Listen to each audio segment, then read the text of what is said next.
नमस्कार दोस्तों, electro homeopathy with tongue diagnose की क्लास में आपका स्वागत है। आज हम यहाँ पे इम्पोर्टेंस ऑफ टंग, जो इलेक्ट्रो होम्योपैथी में क्यों जरूरत पड़ी कि इतने सारे डायग्नोजिंग सिस्टम होते हुए कि इलेक्ट्रो होम्योपैथी में जैसे कि टेम्परामेंट्स कहे जाते हैं, आयरस डायग्नोज कहे जाते हैं, और आयुर्वेद में पल्स डायग्नोज है, और हमारे डिफरेंट मॉडर्न सिस्टम में CT scan, MRI, ultrasound, blood test, इतने लेटेस्ट हमारे सिस्टम होते हुए कि टंग की क्या जरूरत पड़ी। क्योंकि जो टंग है एक एक्यूपंक्चर में बहुत ही एक डायग्नोस्टिक टूल है, जो कि जिससे कि हम बॉडी के डिफरेंट अंदर ऑर्गन की कंडीशन की वो ज्यादा काम कर रहे हैं, कम काम कर रहे हैं, कहीं डिजेनरेशन आ गई है, कहीं पे कोई अटैक हुआ है, वेदर अटैक हुआ है, या इंटरनली कोई डिस्टरबेंस आ गई है, उसकी हम कंडीशन इजिली देख सकते हैं। और इवन की अगर इकोनॉमिकली कहें तो जैसे कोरोना टाइम में पेशेंट को नहीं टच कर सकते थे, और दूर से ही हम पेशेंट को, एक मजबूरी थी कि फोन पे ही इस जीभ की फोटो मंगवा के हम रूट कॉज देखते हुए मेडिसिन भी दे देते थे। तो इस इकोनॉमिकली भी इसकी बहुत ज्यादा इम्पोर्टेंस है। दूसरा, इलेक्ट्रो होम्योपैथी में जो कि कहा गया है ये ऑर्गेनल मेडिसिन है, कि ये जो प्लांट्स एसेंस हैं ये ऑर्गन पे काम करते हैं। सेम हमारी जीभ भी एक ऑर्गन की इंटरनल कंडीशन को बताती है। और जो हमारी इसमें एक इलेक्ट्रो होम्योपैथी में जो पॉजिटिव नेगेटिव का सिद्धांत है कि वहां पे कि कौन सा काम, जहाँ पे पॉजिटिव मतलब डिजीज है तो हम नेगेटिव लाइटर डाइल्यूशन देते हैं, नेगेटिव है तो पॉजिटिव देते हैं, क्योंकि फर्स्ट डाइल्यूशन या D3 वगैरह देते हैं। तो ये हमारी जीभ की कंडीशन हमें बहुत अच्छा बताती है। जीभ जो कि एक बहुत अच्छा डायग्नोस, हम डेली की डेली हम रिकवरी भी देख सकते हैं। आप इवन अपना भी सुबह शीशे में उठिए, देखिए कहाँ पे कोई प्रॉब्लम आ रही है, किस एरिया में आ रही है, उसकी क्या है, तो इमीडिएट आप उसमें अनकंडीशनली, मतलब कि इसमें कोई डाउट नहीं है कि हम इसको फर्स्ट डाइल्यूशन दे, एग्रीवेशन होगा, ये तो जीभ बोलेगी कि लाइटर देना है, तो उसमें कोई भी 1% किसी की कंप्लेंट नहीं आती कि हम उसके डाइल्यूशन रिलेटेड कोई भी प्रॉब्लम को फेस करें। और इवन मेडिसिन की सिलेक्शन भी बहुत अच्छी हमें बताती है, जो कि हम आगे डिटेल में देखेंगे कि इस तरह से हम देखते हैं कि जीभ जो है एक तरह से किस तरह से बॉडी की कंडीशन को बताती है। क्योंकि जो हमारी टंग है, टंग हमारी एक तरह से इंटरनली एक फाशिया सिस्टम में जाएं तो हम ये देखिए एक फाशिया सिस्टम है कि हमारी स्किन और अंदर मसल्स के बीच में एक ये लेयर्स होती है, इसे फाशिया सिस्टम बोलते हैं। और इसमें जो हमारी जीभ है वो तो हमारी टो से पूरी ऊपर तक जुड़ी होती है, टंग तक।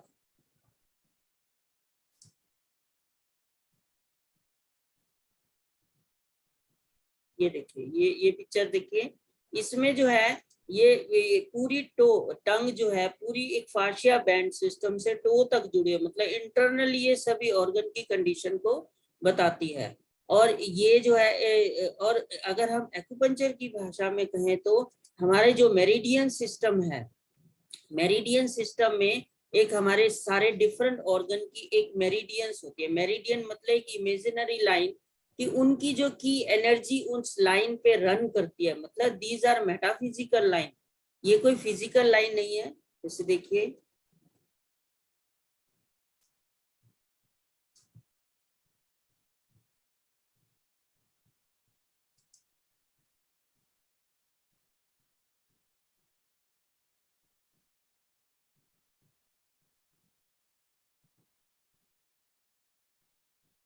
ये डिफरेंट ये जैसे लार्ज इंटेस्टाइन मेरिडियन है, मतलब उसकी एक लाइन है, मतलब एक एनर्जी की उधर चलती है।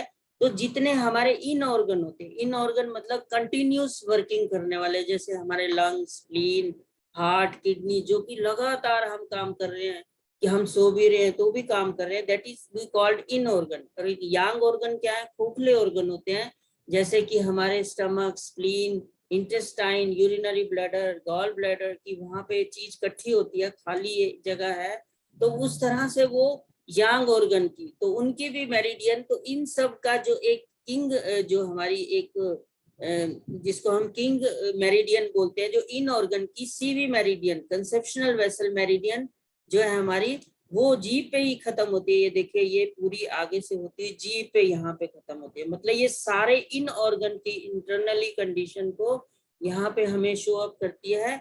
और इसी तरह जो यांग ऑर्गन है, जो हमारे खोखले ऑर्गन है, और जो काम आने पे वो, जैसे stomach, spleen, urinary bladder, gall bladder, तो इन सब की जो मेन ग्लैंड, किंग ग्लैंड जिसको हम बोलते हैं, ये sorry meridian, that is governing vessel meridian, ये भी यहाँ जीभ पे आके खत्म होती है।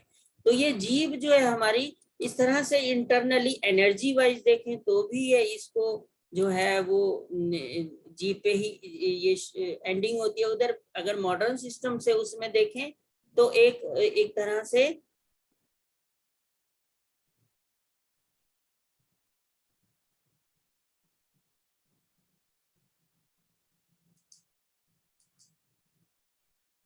वो भी वहां पे फाशिया बैंड से जो है पैर के टो से टिप तक जुड़ी होती है, और जो है वहां से टिप तक जुड़ी होती है। और ये इस तरह से हार्ट हमारा, एक तरह से हार्ट का भी एक टंग मिरर होता है, जो कि हम 5 एलिमेंट, जो कि पंच तत्वों का शरीर है, उसमें हम एक कैटेगराइज करते हैं। तो उसमें एक टंग जो है हम हार्ट से जोड़ते हैं। जैसे कि आप देखिए, किसी को हार्ट अटैक होता है और उसको सॉल्बिट्रेट जो है जीभ के नीचे रखी जाती है, मतलब एक ब्लड वेसल इमीडिएट उसको वेन्स एब्जॉर्ब करके पूरे ब्लड में घुमा देती है। तो इमरजेंसी कंडीशन में वो उस पे जो है एकदम, इस तरह से ये प्रूफ हुआ कि ये जीभ जो है हमारी, एक externally, internally, energy wise, modern system wise की एक पूरी बॉडी को हमारी एक तरह से इंटरनली सारी कंडीशन को शो अप करती है। अब जो इलेक्ट्रोहोमोपैथी में सिद्धांत है कि हमारी ये जो मेडिसिन है एक ब्लड और लिम्फ पे काम करती है, कि इंटरनली जो हमारा ब्लड और लिम्फ की जहाँ पे दूषित, जहाँ डिस्टर्बेंस, जहाँ पे कोई भी एक गंदगी इकट्ठी हो गई, वो हमारी जीभ पे ही ये शो अप होती है। तो हम ये लिम्फेटिक सिस्टम को थोड़ा समझेंगे। ये लिम्फेटिक सिस्टम है कि हमारा जो हार्ट से एक पंप हुआ एक फ्रेश ब्लड, जो कि आर्टरी से होता हुआ, आर्ट्रियोल्स से एंड में हमारी कैपिलरी से ऑर्गन को सप्लाई होता है, जो ऑक्सीजन फिल्ड ब्लड ये जो है हमारा, उसके बाद यहाँ पे ऑर्गन को सप्लाई होके फिर यहाँ पे सेल्स के, टिश्यूज के बीच में एक जो है, फिर यहाँ पे ट्रांसफर होता है ये oxygen field, oxygen and energies, nourishments. फिर यहाँ से टॉक्सिन ब्लड ये लेके वेन, ये वेन सिस्टम से होता हुआ जो है ये यहाँ पे वेन से वापस ये ब्लड की तरफ जाता है। तो इससे एक पैरेलल लाइन, ये जो हमारी लिम्फ, ये जो है वेसल्स ये चल रही है यहाँ पे कैपिलरीज, वही कैपिलरीज के साथ जो हमारी लार्ज मॉलिक्यूल्स होते हैं, जो कि एक नेचर ने एक बहुत अच्छा सिस्टम बनाया हुआ है। जैसे सिंपल भाषा में समझे, हमारी ये घर में ताजे पानी की लाइन है, ये हमारी जो है एक गंदा पानी, साथ में सीवरेज लाइन जो है ये लगा दी, कि एक तरह से लार्ज मॉलिक्यूल्स है इसमें जाए, ताकि इसमें कहीं पे रुकावट ना आए। और ये जगह जगह यहाँ पे लिम्फ नोड्स लगा दिए। लिम्फ नोड्स क्या है, जैसे आप समझिए, एक हमारे कॉलोनी में एक पुलिस चौकी है, कि जहाँ पे एक हमारी सिक्योरिटी के लिए पुलिस गार्ड होती है, जो जगह जगह हमारे मोहल्लों में भी ये होती है, इसे लिम्फ नोड्स बोलते हैं। यहाँ पे हमारे WBC रहते हैं, टी सेल्स जो है, बी सेल, जो कि एक जो भी बैक्टीरिया, वायरस है, उन्हें खा जाते हैं। फिर कोई भी अगर ऐसा कोई अटैक होता है, जैसे कि कहीं कोई आतंकवादी का हमला हुआ, तो पुलिस फोर्स बहुत ज्यादा इकट्ठी हो जाती है। सेम जब एक्सेसिव ये एक वहां पे अटैक होता है, तो यहाँ पे स्वेलिंग आ जाती है, यहाँ नोड्स में।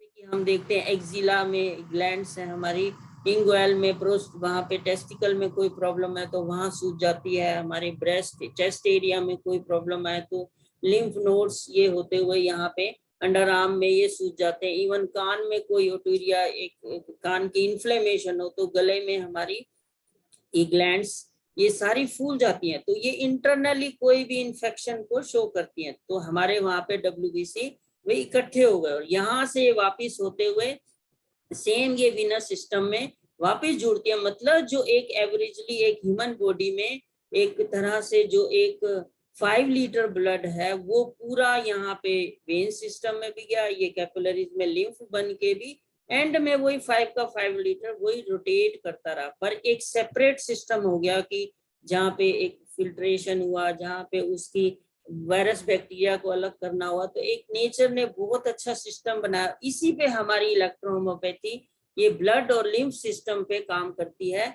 और इसमें आप देखिए और एग्जांपल समझते हैं हम, ये लीवर का, लीवर में यहाँ पे एक फ्रेश ब्लड आया, यहाँ पे एक सेल्स हैं, यहाँ पे देखिए आप, यहाँ पे ये जो है फ्रेश ब्लड नरिशमेंट लेके आया यहाँ के सेल्स में, यहाँ से वेनस सिस्टम शुरू हुआ और बीच में ही लिम्फेटिक सिस्टम। कि लिम्फेटिक सिस्टम जो है वहां पे जो है यहाँ से एक ट्रांसफर हुआ, जो भी गंदगी है इस इंटीरियर वेना कोवा में होती हुई या राइट साइड में है तो यहाँ ये जाती है, फिर एक हमारी पूरा ये वेनस सिस्टम में वापस हार्ट में पहुंच के पूरा ब्लड। ऐसे ये हर टिश्यू में, हर सेल में जब ये दूषित हो जाता है तो क्या होता है कि एक जैसे कैंसर सेल्स, आप देखें सेल्स में ये कैंसर हो गया मान लीजिए, यही ब्लड में एक कैंसर सेल मेटास्टेसिस, मतलब एक पूरी बॉडी में फैल जाना कैंसर का, वहां पे पूरी जगह ये फैल जाते हैं, तो ये हमारे इसी लिम्फेटिक सिस्टम की से ही फैलते हैं। अब मीन्स क्या हुआ, अगर हम इसको काम करना चाहते हैं इन कैंसर सेल्स पे, तो हमें लिम्फेटिक सिस्टम को भी प्योर करना होगा, साथ में इसी सिस्टम से ही हम इस सेल्स को भी यहाँ पे अपनी मेडिसिन अपनी उसके थ्रू पहुंचा सकते हैं। तो इसको हम आगे समझेंगे। ये हुआ लिम्फ सिस्टम। अब ये खराब ही क्यों होता है, तो एक जो हमारे आयुर्वेद में लिखा गया है कि सर्वेशाम रोगाणाम कुपिता मल तत् प्रोकपस्य अहितकर भोजनम, मीन्स सारे शरीर में रोगों की जड़, मतलब कोई भी रोग आया है, चाहे किसी को सिंपल हेडेक है या इवन अप टू कैंसर तक, एक ही कारण है कि मल कुपित हुआ। मल मतलब टॉक्सिन इकट्ठे हो गए, कि एक बॉडी में टॉक्सिन, चाहे वो लिम्फ सिस्टम में हुए, चाहे वो बॉडी में हुए, ब्लड में हुए, क्यों हुए, क्योंकि हमारा एक ट्रैक है टॉक्सिन के बाहर निकलने का। जैसे कि हम खाना खाते हैं, अगर वो स्टमक में गया और 12 घंटे में पूरा एक इंटेस्टाइन से होता हुआ जो नेचुरल ट्रैक है वो होता हुआ एनस से बाहर, सुबह हमने 8 बजे मान लीजिए पपीता खाया, तो रात को 8 बजे वो बाहर आना चाहिए। अगर वो नहीं आ रहा, मतलब जो 12 आवर्स का, जैसे आपने कहीं पे यहाँ से कहीं जाना है, वो 1 घंटे का रास्ता, हम वहाँ 4 घंटे में पहुंचे, तो जगह जगह हम डिस्टर्ब होंगे, हम गर्मी होगी तो हम वैसे भी सारे टॉक्सिन भी वहां पे सक होते रहेंगे बॉडी में, और वही एक जो है कुपित मल बोला गया कि इसी तरह ये हमारा एसिडियोसिस ब्लड, मतलब जो हेल्दी ब्लड 80% एल्कलाइन होता है, और हमारी फूड हैबिट्स की वजह से वो अगर ये एसिडिक हो जाए और वो ये गंदगी ब्लड और लिम्फ में घूमेगी, वही इलेक्ट्रोहोम्योपैथी इसी ब्लड और लिम्फ को एक तरह से उसकी मेडिसिन, उसको सफाई करने के लिए मेटिजी ने, जो कि प्योर पौधों के रस प्लांट एसेंस से बनी हुई है और उसी पे ही वो वर्क करती है। अब फिर देखो उन्होंने एक कोहेशन सिस्टम से इसको बनाया। कोहेशन सिस्टम में क्या है कि हम प्लांट्स को एक तरह से पहले उसको उबाला, फिर उसका हमने भाप को इकट्ठा किया एक स्पाजिगुरिक एसेंस, फिर उसको हमने ऐश बना के डाला, जला दिया, मतलब ऐश से हमें जो है सल्फर मर्करी सॉल्ट, 3 हमारी जो बॉडी में पार्ट होते हैं, सेम पौधे में वही जो हमारा स्पाजिगुरिक एसेंस बनता है, इन 3 से ही मिलके बना है। तो हमारा जो सल्फर पार्ट है दैट इज गैसियस पार्ट, जो कि एक मॉडर्न सिस्टम में कहा गया है our human body partially controlled by nervous system and partially by hormonal system। Same ये एनर्जी वाइज अगर हम देखें तो हमारी ह्यूमन बॉडी में 10% हमारी जो है फिजिकल बॉडी होती है। इसका मीनिंग क्या है, जैसे किसी को मान लीजिए थायराइड हुआ, तो मॉडर्न साइंस में कहा जाता है कि ये तो आपको जिंदगी भर जो है ये दवा खानी पड़ेगी, इसका जो है कोई इलाज नहीं है, क्योंकि they are treating this physical only, जो कि उन्हें दिख रहा है, जो पोस्टमार्टम में दिख रहा है वो लोग उसको मानते हैं। अब ये मेटाफिजिकल जो हमारा 90% होता है, अब ये 90% जो मेटाफिजिकल है वो इसमें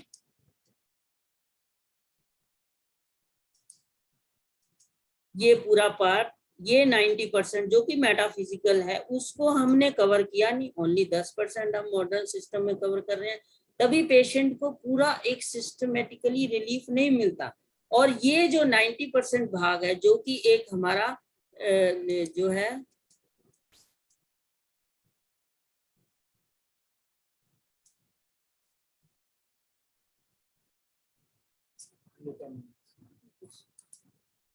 जो कि 90% है, उसी को हमारी ये इलेक्ट्रोहोम्योपैथी की दवाइयाँ मेडिसिन जो है इसको कवर अप करती हैं। तो आज हम यही देखेंगे कि एक जो है सल्फर पार्ट हमारा, इसको गैसियस पार्ट जो है ऊपर इसको कवर करता है, और हमारा जो मरकरी दैट इज लिक्विड वो ब्लड को करता है, और एंड में जो है हमारा ये सॉल्ट वो भी हमारी बोन्स मसल्स को कवर अप करता है। तो हम देखते हैं कि ज्यादातर हमें कहा गया है कि हम ये जीव को एक्सटीरियरी इंटीरियरी भागों में बांटते हैं। एक्सटीरियर का मतलब जैसे कोई वेदर अटैक हुआ है, कोल्ड अटैक हुआ है, कि कहा जाता है कि इलेक्ट्रोहोम्योपैथी कई कई हम देखे कि हम गए वहां पे जो है कि ये इलेक्ट्रोहोम्योपैथी में एक्यूट डिजीजेस का क्योर मुश्किल है, पर हमने इसे देखा कि वेदर विंड कोल्ड अटैक हुआ, मतलब किसी को जुकाम खांसी बुखार बहुत ही जल्दी फास्टली हमने इसको कवर अप करते हुए देखा इसी इलेक्ट्रोहोम्योपैथी से। और इवन एक पेशेंट तो आया, कहता है मेरी 5 साल की बच्ची, मैं 3 साल से ट्रीटमेंट करा रहा हूँ, इससे जल्दी जल्दी खांसी जुकाम होता है, और वो एकदम कैसे ठीक हुआ? क्योंकि इसमें जो हम विंड कोल्ड का अटैक है, जैसे कि हम देखते हैं कि खांसी में एक इसके डाइल्यूशन, क्योंकि अभी हमने बताया कि हमारा जो ये बॉडी का 90% जो है पार्ट मेटाफिजिकल है, इसलिए हमें हाई डाइल्यूशन इसे यूज करने पड़ेंगे, और फिजिकल बॉडी के लिए 10% हमें इसको यूज करना पड़ेगा। तो ये इसी को देखते हुए हम इसमें जो है खांसी में जैसे एक मेटाफिजिकली हम इसको 10% फिजिकली सपोर्ट भी देंगे, और इससे इसको भी कवर अप करेंगे कि हम S10, C13, A2, P4, VER1, L1, BE 30 dilution में, मतलब जो 147 रेशो में, जैसे हम 50 ml में 1 ml डालते हैं, स्ट्रोक लगाते हैं तो 147 रेशो बनता है। उसी 50 मतलब 50 ड्रॉप में 1 ड्रॉप डालें तो हम 30 ml में उस कैलकुलेशन से 12 ड्रॉप बनती हैं।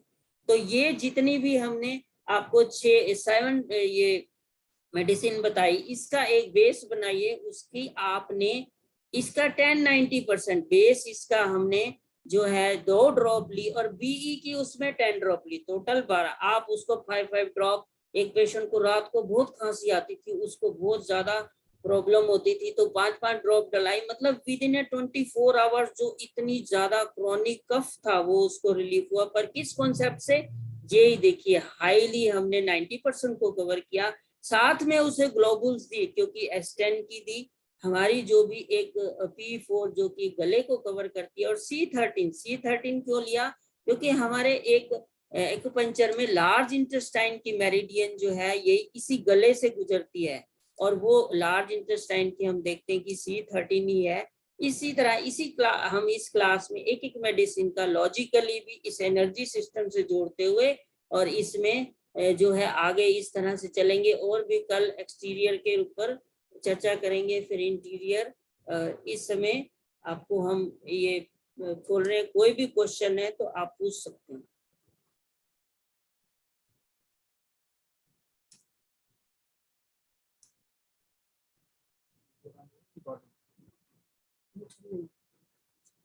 हेलो,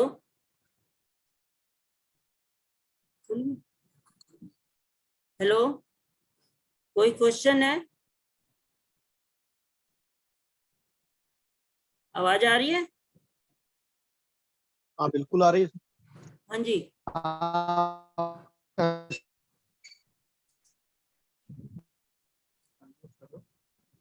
ये अशोक को